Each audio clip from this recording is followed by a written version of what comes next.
내 건물이 불법 건축물인지 어떻게 확인하나요? 가장 빠른 방법은 정부24 또는 세움터 건축행정 시스템에서 건축물 대장을 발급받아 확인하는 것입니다. 건축물 대장 상단에 위반 건축물이라는 붉은 표시가 있으면 공식적으로 위반 건축물로 등재된 상태입니다. 단, 아직 적발되지 않아 건축물 대장에 표시는 없지만 실제로는 불법인 경우도 있습니다.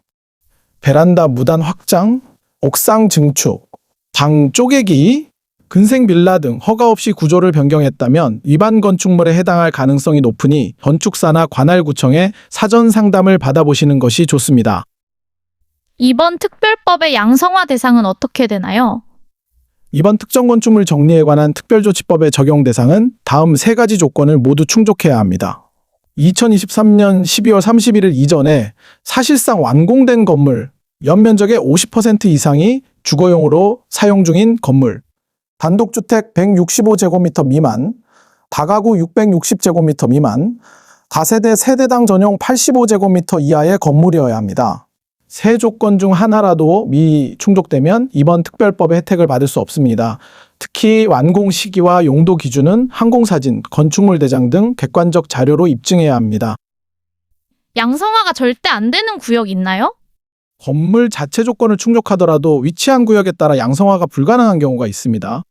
대표적인 제외구역은 다음과 같습니다. 도시, 군 계획 시설 부지, 개발 제한 구역 그린벨트 지역. 단, 그린벨트 지정 이전에 건축된 건물은 예외적으로 가능할 수 있습니다. 군사기지 및 군사시설 보호구역, 도로 접도구역, 도시개발구역 및 정비구역, 보전산지, 상습제외구역, 환경정비구역 등이 있으니 신청 전에 반드시 토지이음 또는 관할구청을 통해 해당 토지의 용도지역 지구구역을 확인해야 합니다. 밀린 이행 강제금이 많은데 다 내야 양성화가 되나요? 원칙적으로 이행강제금 체납이 없어야 양성화 신청이 가능합니다. 하지만 이번 특별법에는 두 가지 중요한 구제 조항이 마련되어 있습니다. 체납액이 있더라도 1년 이내에 전액을 납부하겠다는 조건으로 사용승인서를 먼저 발급받을 수 있습니다. 이미 납부한 이행강제금을 포함하여 총 5회분만 납부하면 이행강제금 의무가 완전히 소멸됩니다. 즉, 과거에 이미 2회를 납부했다면 앞으로 3회만 더 내면 됩니다. 평생 매년 이행강제금을 납부하는 것보다 5회분을 납부하고 합법 건물로 만드는 것이 장기적으로 훨씬 유리합니다. 방 쪼개기나 근생 빌라도 이번에 양성화가 가능한가요? 네, 가능합니다. 이번 특별법의 가장 획기적인 변화 중 하나가 바로 주차장 기준 완화입니다. 과거에는 주차장 확보 기준을 충족하지 못해 양성화에 실패하는 사례가 많았는데 이번에는 다음과 같이 완화되었습니다.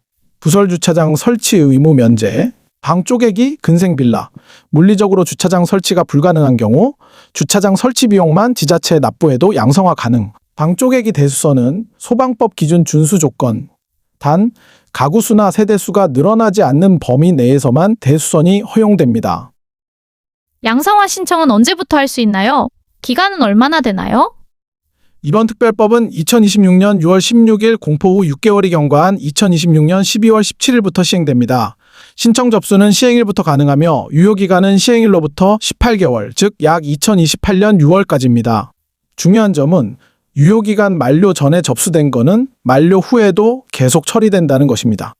하지만 건축사 의뢰, 도면 작성, 서류 준비, 건축위원회 심의까지 수개월이 소요되므로 시행일 직후 바로 준비를 시작하는 것이 안전합니다. 양성화 신청 절차는 어떻게 되나요? 혼자 할 수 있나요? 양성화는 개인이 혼자 진행하기 매우 어렵습니다. 반드시 건축사 사무소에 의뢰하여 진행해야 하며 절차는 다음 4단계로 이루어집니다. 1단계 건축사 의뢰, 현장 실측 및 도면 작성, 평면도, 단면도 등 있습니다. 2단계 구조안전성 진단 및 내진 검토, 필요시 보강공사해야 합니다. 3단계 관할구청 접수하면 건축위원회 심의가 있습니다. 이때는 주차, 소방, 일조권 등 검토해야 합니다. 4단계 이행강제금 납부하면 사용승인, 마지막으로 건축물 대장 위반 표기 삭제, 이 순서대로 진행됩니다.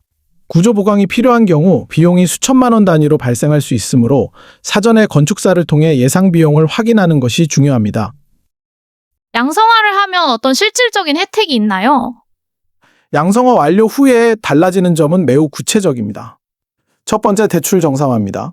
위반 건축물은 금융기관에서 담보 가치를 낮게 평가하거나 대출 자체를 거부합니다. 양성화 후에는 정상적인 담보대출이 가능해집니다. 두 번째, 전세 보증보험 가입 가능해집니다. 세입자가 전세보증보험에 가입할 수 없어 보증금을 낮춰야 했던 문제가 해결되어 임대 수익이 정상화됩니다. 세 번째는 매매 가격 회복입니다. 위반 건축물 딱지로 인한 감가 요인이 사라져 정상 시세로 거래가 가능해집니다. 네 번째, 재개발, 재건축 시 권리 보장됩니다. 불법 증축 면적도 합법으로 인정받아 보상금 산정과 분양권 배정에서 유리한 조건을 확보할 수 있습니다. 다섯 번째, 이행강제금 영구 소멸입니다.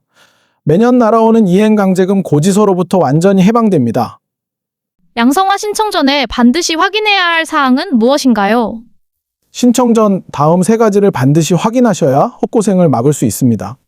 건축물이 위치한 땅의 지목이 대지여야 합니다. 전, 답, 임야 등 건축이 불가능한 지목이라면 양성화 자체가 어렵습니다. 불법 건축물이 내 토지 경계선 안에 온전히 들어와 있어야 합니다. 타인의 토지나 국공유지를 침범한 경우 해당 부분을 철거하거나 토지를 매입해야 합니다. 2006년을 기준으로 행정 절차가 달라집니다. 항공사진, 건축물 대장 이력, 사진 등 건물이 언제 지어졌는지 입증할 수 있는 자료를 미리 확보해 두세요. 이번 기회를 놓치면 어떻게 되나요? 다음 양성화 기회는 언제인가요? 이번 특별법이 통과되기까지 12년이 걸렸습니다. 직전 시행은 2014년이었습니다. 다음 기회가 언제 올지는 아무도 장담할 수 없습니다. 더욱 심각한 것은 이번 특별법 이후 정부가 불법 건축물 단속을 대폭 강화할 예정이라는 점입니다. AI 기반 항공사진 분석 시스템 도입, 인공지능이 위성 항공사진을 상시 분석하여 불법 증축을 자동으로 적발합니다. 기존에는 유예, 감면이 가능했지만 앞으로는 시정이 완료될 때까지 이행 강제금이 끊임없이 부과됩니다. 즉, 이번 기회를 놓치면 영구적인 불법 상태에서 점점 더 강화되는 단속과 이행 강제금을 감당해야 합니다. 지금 당장 건축사 또는 관할구청에 상담을 시작하시기를 강력히 권고드립니다. 오늘은 큰 핵심 위주로 Q&A 설명했고요. 다음 영상에서는 현장에서 많이 볼 수 있는 불법 건축물에 대한 내용으로 찾아뵐게요. 여러분의 소중한 재산 잘 지켜내시길 바랍니다. 안녕히 계세요.